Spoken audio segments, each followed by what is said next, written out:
Everyone. अगले दिन जब शाओ गुचुआन को पिक करने आती है तब वो उसे अपोलोजाइज भी कर लेती है कि कल मैं इतनी ड्रंक थी कि आपका मैसेज रीड नहीं कर पाई। वो कुछ नहीं कहता और रास्ते में गुचुआन शाओ निंग को अपने एक टीचर के पास चलने को बोलता है जो कि टाउन से बाहर ही रहते हैं। फ्लाइट से आज ही उन्होंने वापस भी आ जाना था। यहाँ पे वो इससे ये शिकायत भी करने लगा था कि आजकल तुम्हें क्या हो गया है, बस चुप चुप रहती हो ना, मेरे लिए कोई खाना वगैरह लाती हो ना कुछ, जैसे कि पहले लाया करती थी। वो बस उसे यही रिप्लाई देती है कि मेरा काम बस आपके असिस्टेंट और ड्राइवर बन के रहने का है, सो अब मैं आपके पर्सनल अफेयर्स में इतना नहीं पढ़ना चाहती। आज तो शू शाओ निंग से मिलने भी आया था, स्पेशली उसके लिए बर्थडे गिफ्ट भी लिए फिर रहा होता है कि शायद उस मौका पे मैं तुम्हें ना दे सकूं, क्योंकि वो एक बिजनेस ट्रिप पे जो जा रहा था। इन्हें साथ में गुचुआन भी देख चुका होता है, इसलिए जेलिसी में आके शाओनिंग को अपने साथ चलने के लिए कहता है।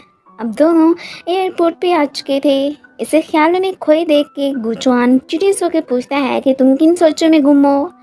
वो तो उससे यही पूछने लगती है कि बॉस आप बाकी सब की निस्बत मुझे ही क्यों यहाँ पे लाए हैं।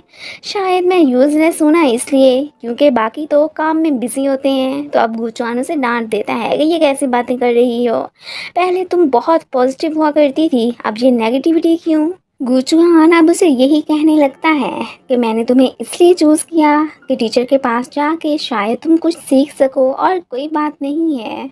मेन प्लेस पे आके शाओ को तो यूं लगने लगता है कि जैसे मैं पहले भी इधर आ चुकी हूँ। टीचर वैंग तो बहुत ही नाइस पर्सन थे। वो तो गुचुआन के साथ साथ शाओनिंग से मिलके भी बहुत खुश होते हैं। घर के अंदर फोटोज़ को देखते देखते शाओ की नज़र अपनी और डैड की फ़ोटो पे पड़ती है कि ये यहाँ पे कैसे। अब टीचर वैंग भी सरप्राइज के ये छोटी बच्ची तुम हो क्या। शाओ कहती है कि हाँ। अब वो उसे उसके डैड के बारे में ही बताने लगते हैं कि वो मेरा बहुत ही अच्छा स्टूडेंट था, एक दफ़ा वो यहाँ पे मुझसे मिलने आया था, इसलिए वो तुम्हें भी साथ लेके आया। तभी तो शाओ को ये जगह फेमिलियर लगी थी। खैर अब टीचर वैंग उसे एक डायरी भी देते हैं जिसमें ना सिर्फ उनके बने डिज़ाइंस मौजूद थे बल्कि उसके डैड के भी शामिल थे। वो तो यही विश करते हैं कि शाओ भी अपने डैड की तरह ही एक बेस्ट डिज़ाइनर बने। अब शाह का मूड काफ़ी अच्छा हो गया था, सो वो तो आउटिंग पे जाते हुए अपने बॉस को आइसक्रीम भी खिलाने लगती है। उसकी टेस्ट की आइसक्रीम गुचुआन ने भी खाई थी, तो वो मन में बहुत खुश होती है कि ये तो एक तरह से इनडायरेक्टली किसी हो गई। बातों ही बातों में गुचुआन उससे वैन का जिक्र भी कर देता है कि वो मेरी एक्स गर्लफ्रेंड है। खैर ये सोचती तो है कि बॉस मुझसे उसके बारे में क्यों बात कर रहे हैं, पर आगे से कुछ नहीं कहती। खैर गुचुआन अब शाओ को उसके और अपने ब्रेकअप का बीच वाला रीज़न तो नहीं बता रहा, पर इतना ज़रूर कह देता है कि उसकी और मेरी स्टोरी में अब फुल स्टॉप लग चुका है। अब बॉस की तरफ से तो शाओ क्लैरिफाई हो चुकी थी कि मैन और इनके बीच अब कुछ भी नहीं है। एक क्यूट सी कैट को देख के ये तो इसे अडॉप्ट करने का सोचती है, साथ में बॉस को ही इसे पालने का कह देती है कि मैं अक्सर ही फिर आपके घर इसे देखने आ जाया करूँगी। पहले तो वो मना करता है बट फाइनली मान ही गया था। नेक्स्ट हमें गुचुआन को कैट के साथ घर में ही दिखाया जाता है। हालांकि इसे नॉइसी पेट्स बिल्कुल भी पसंद नहीं थे, बट फिर भी शाओ की खातिर उसने इसे रख ही लिया। लिजर्ड और क्रो के साथ में फ़ोटोज़ बना के शाओ ने तो ये लिख के पोस्ट भी कर दी थी कि miss crow with mister lizard. अब इस पे जब सुमन की नज़र पड़ती है तो वो बहुत ही जेलस फील करती है। अब हमें नेक्स्ट ऑफिस का ही सीन दिखाया जाता है। सुमन को अब वर्क में एक लड़की की हेल्प चाहिए थी, तो गुचुआन शाओ को इसके साथ जाने के लिए कह देता है। वो ज़रा भी खुश नहीं होती। एक्चुअली में उसका मन सुमन के साथ काम करने को बिल्कुल भी नहीं कर रहा था। अब हमें ये भी पता चलता है कि काई साहब तो जिया नामी एम्प्लॉय से बहुत ही लव करते हैं, अभी तक उससे फीलिंग्स कन्फेस नहीं कर पाए हैं। इतने में चैंगरेन की भी एंट्री हुई थी। अब इसे भी गुचुआन से एक फेवर चाहिए थी कि मुझे एक एम्प्लॉय की हेल्प चाहिए है, सो उसे मेरे साथ भेजने की इजाज़त दे दो। वो भी मना नहीं करता। ये अब जिया के पास आके उसे अपनी गर्लफ्रेंड बनने को कहता है। ये सुन के सभी शॉक। काय का तो एकदम दिल ही टूट चुका था। अब चैंगरेन को तो बस 2-3 दिनों के लिए ही जिया को अपनी फेक गर्लफ्रेंड बनाना था। अब जब इस बात का काय को पता चलता है तो वो एकदम रिलीफ फील करने के साथ साथ बहुत खुश भी हो जाता है। चेंग की उस दिन की हरकत का यैन ने अपने बॉस से सॉरी भी बोल दिया था। अब कैफ़े को देख के यैन को तो चेंग रेन की फिर याद ही आने लगती है कि वो कैसे यहाँ पे आके उसका वेट किया करता था। तभी अचानक जब वो अंदर झांकती है तो चेंग को किसी और लड़की के साथ बैठा देख के वो तो एकदम शॉक ही रह जाती है। अब उसे कुछ उस पर गुस्सा भी आई जा रहा था, इसलिए वो फिर भी उसे बिना कुछ कहे वहाँ से चली जाती है। अब ये साहब तो यहाँ पे जिया के साथ ही बैठे होते हैं एंड फिर उसे एक्सक्यूज़ करता उसके पीछे ही भाग गया था। अब रात को शाओ गू चुआन को घर ड्रॉप करने आती है तो वो कैट को भी देखने चली गई थी। गू चुआन उसे कैट का रूम भी दिखाने लगा था। तभी अचानक इसे कॉल आती है कि आपने जिनेन का अवार्ड विन किया है, सो जीमेल चेक कर लें। ये सरप्राइज़ है, क्या सच में आपको कोई गलतफहमी तो नहीं हुई? बट वो उसे कंफर्म करते हैं कि ये बात बिल्कुल सच है। गुचुआन की लाइफ का बस एक यही लास्ट गोल ही तो बचा था जो कि अब अचीव हो चुका था।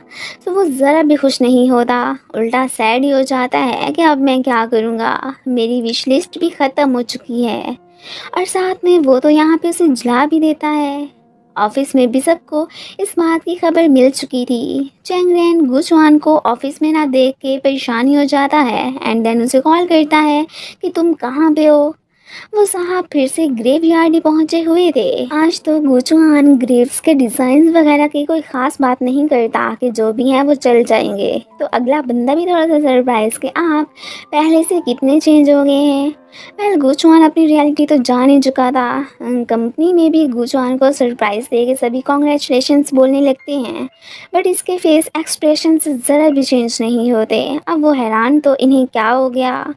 चेंग रेन उसके ऑफिस आके समझाने लगा था कि देखो अब यूं फेस तो मत लटकाओ। वो इसे इसके नेक्स्ट प्लान्स का पूछने लगा था, जो कि ये उसे अपने करियर का एंड ही बताता है। वेल चेंग रेन उसे अब वक्त के साथ साथ अपने प्लान्स भी चेंज करने को बोलता है कि लाइफ में ऐसा तो चलता रहता है, तुम खुद बदल गए हो तो उन्हें क्यों सेम रखना। तुम्हारी लाइफ में मैं हूँ, तुम्हारे पेरेंट्स हैं और अब तो शाओ निंग भी तो आ चुकी है। क्या तुम हमें छोड़ के जाना चाहते हो? शाओ भी अब बाद में इससे पूछने लगी थी कि आप इतने खुश क्यों नहीं नज़र आ रहे।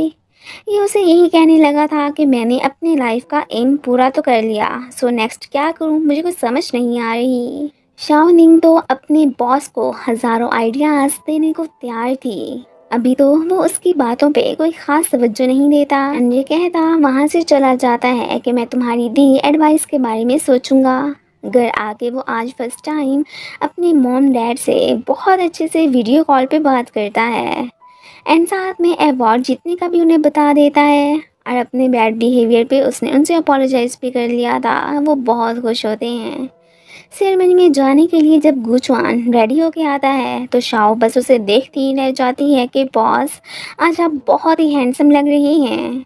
अब ये सेरेमनी में पहुंच आए थे। गुचुआन शाओ के साथ सेल्फी भी बनाता है। खैर अब इसे स्टेज पे बुला के अवार्ड दिया जाता है। अपनी स्पीच देने के साथ साथ वो लोग तो इससे नेक्स्ट प्लान के बारे में भी पूछने लग गए थे। अब उनके क्वेश्चन का आंसर देते हुए ये तो शाओ की तरफ देख के बस इतना ही कहता है कि मुझे किसी पर्सन की एडवाइस का ही वेट है। अब शाओ निंग तो अपने बॉस की बात समझ ही चुकी थी। अब फाइनली ये सेरेमनी ख़त्म हो जाती है। गुचुआन तो शाओ को लेता वहाँ से चला गया था। अब सुमन बेचारी की शक्ल देखने वाली होती है कि हर दफ़ा बॉस इसे ही क्यों ले जाते हैं। ये दोनों एक पीसफुल प्लेस पे आ चुके थे। शाओ तो हिम्मत इकट्ठी करके फाइनली गुचुआन से अपने लव की कन्फेशन कर ही लेती है कि क्या आप अपने फ्यूचर गोल्स में मुझे लेना पसंद करेंगे।